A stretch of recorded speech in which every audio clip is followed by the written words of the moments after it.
Hey YouTube, this video is basically a new rider's impression of the 2019 Kawasaki Ninja 650. This is the ABS edition, and as you can see, this is the standard black color.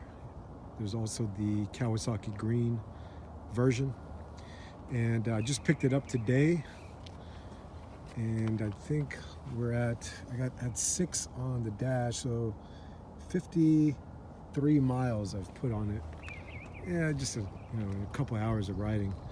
So I got to tell you, my last bike was quote unquote another starter bike, and it was a Honda Rebel 500cc, which, if you guys are familiar, that's essentially a standard motorcycle. This one's got 650cc, still a twin cylinder motor, but I just actually took it on the interstate and it did absolutely adequately on 65 miles an hour and above. So I was quite happy with its performance. And I'm 40 years old, average size, 5'8", 180 pounds.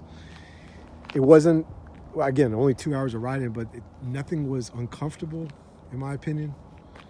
This was a kind of a chilly day.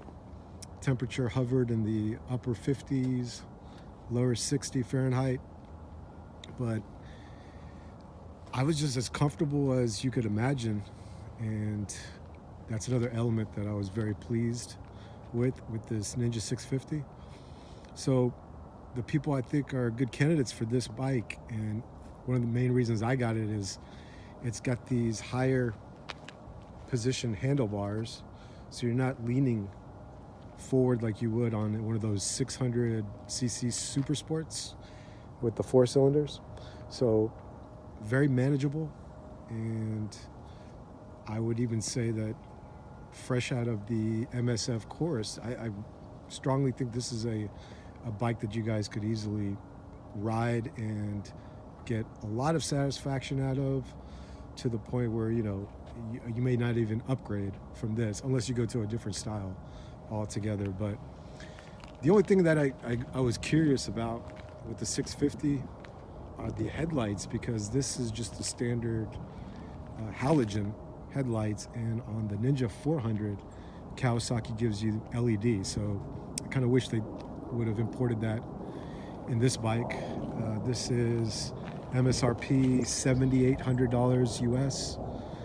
I got it out the door just over $8,000, financed it something around $150 a month for 5 years with the 7% interest rate. So all told, $1,200 of interest charges if I just pay on schedule for the next 5 years. So this is another benefit of this, is hopefully you guys have the ability to consider a bike that you may not want to pay cash up front, but you could finance it and get something like this. There's a lot of different bikes in this price range. I would say sub 10,000 US that you guys can consider. But this is a very impressive machine so far in 2 hours of riding. I hope to put up another video after I hopefully take a longer trip, and I want to give you my impressions of the highway riding over long distances. I think I probably got on the interstate maybe for I think 5 miles only. So 5 miles, like I said, it was going around 75 miles an hour, 6,000 RPM. And I think the manual says that, in the break-in period, which I think is 600 miles, you don't want to surpass 6,000 RPM. I mean, I'm not a speed demon by any stretch. I don't even think I've gotten close to 6,000 besides cruising around 75 miles an hour. So very impressed with this bike, and very strongly urge you guys to consider it, as opposed to maybe the lesser engine, which is the Ninja 400. Obviously it's $2,500 cheaper, But if you guys, again, try to finance and break it up monthly, you can swing for this one. But those are my initial impressions. I hope to fill you guys in on more as my time with this bike progresses.